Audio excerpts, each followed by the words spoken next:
બાબરમાં ફરી વખત દબાણદારોને notice ફટકારાવી. Notice ફટકારતા 18 મીટરના તમામ દબાણો દૂર કરવામાં આવશે. 18 મીટરમાં આવતા દબાણદારોમાં ફફડાટ વ્યાપી જવા પામે છે. 18 મીટરમાં આવતા દબાણદારોને હટાવવામાં આવશે. PW દ્વારા નોટિસ ફટકારવામાં આવી હતી. નાના ગલ્લા, લારી, પાથરણાવાળાઓને હાઈવે પરના તમામ દબાણો દૂર કરવામાં આવશે. APMC માર્કેટથી કરી અને ગાય સર્કલ સુધીના તમામ દબાણો 18 મીટરમાં આવતા દૂર કરવામાં આવશે.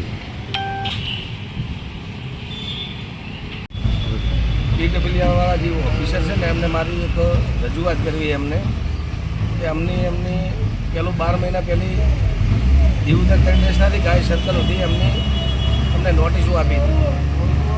નોટિસો આલ્યા પછી એમની એક બાબર બોર્ડ કરીને વિધોલ બોર્ડ એમની એક એવી નોટિસ આપી, એવી રજૂઆત કરી કે તમે બાબરના હાઈવે અંદર જે હંગામી મીટર આવે છે એટલે અમારે શું એફિડેવિટ કરીને આપો અને 10,000 કે 5,000 અમારી ડિપોઝિટ ભરવાની. એટલે અમને હંગામી મીટર અમારા 28 હતા. રાધનપુર 3 રસ્તાથી આ 3 રસ્તા સુધી પહેલાં તો અમારા મીટર એમને હટાવરાયા, એના પછી દબાણ પણ હટાવરાયું. અમે નોટિસો આલે એટલે અમે હટવા માટે તૈયાર છે. પણ હવે એક મારી અમને કઈ ભારતીય જનતા પાર્ટી કે ભાજપના આગેવાનને જો અમને દબાણ છે તો તમે અત્યારે APMCની હોમે એક પેટ્રોલ પંપ આવેલ છે. એ પેટ્રોલ પંપમાં એક મોટો ધોબલો મારેલો હોય, એમે જાહેરાત હોય પેટ્રોલ કેટલાનું ભાવનું, ડીઝલ કેટલાના ભાવનું. એ વારંવાર 12 મહિના પહેલી મેં રજૂઆત એમને કરેલ હતી. એ તમે ધોબલો જુઓ ને તો 18 મીટરમાં આવે છે.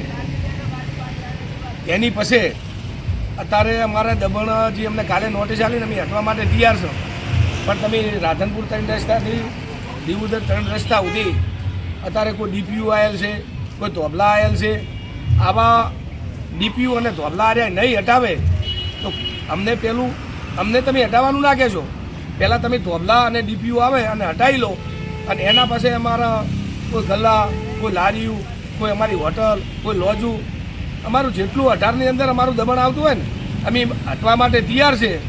પણ મારે એક જે PWના સાહેબને મારી વિનંતી કરવી છે કે તમે બોર્ડમાં અરજી આપો કે તમારા આદેશથી તમે ધોબલા અને પેટ્રોલ પંપે 18માં જે મોટો પુલ આવે છે, જેટલા પેટ્રોલ પંપ આવે ને 18માં આવે એટલા તમે હટાવજો.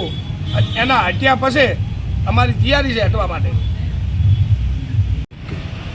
કાલે 11 વાગે PWના માણસો અને નગરપાલિકાનો સ્ટાફ એમને હાઈવે માથે ફેરવી અને એમને એવું કહેવામાં આવ્યું છે કે તમારું કઈ જગ્યા માથે તમારી પાઇપલાઇન આવે છે, કઈ જગ્યા માટે આવી છે કે અમારે રોડનું કામ ચાલુ કરવું છે.